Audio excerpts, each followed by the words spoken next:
Čau lidi, akorát zdoláváme Amura. Už ho tady tahám tak dobrých 5 minut. Sice na spláveček, na takovou boloňku jemňoučkou a budu muset trošku opatrně, jenom přece mám tam 18 a bude nebo 20, no myslím, že 18, takže nevím, jako, jak ho dám.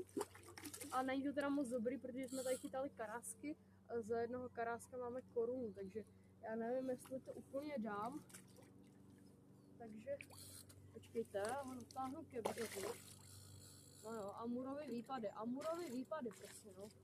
Amurovy výpady. Tak to jo.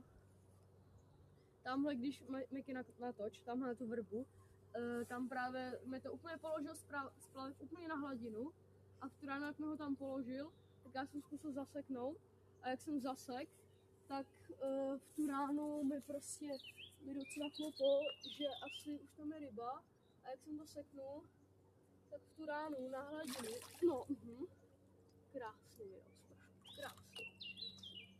To není dobrý, dobrý. Přitáhnout celou tohle kousku.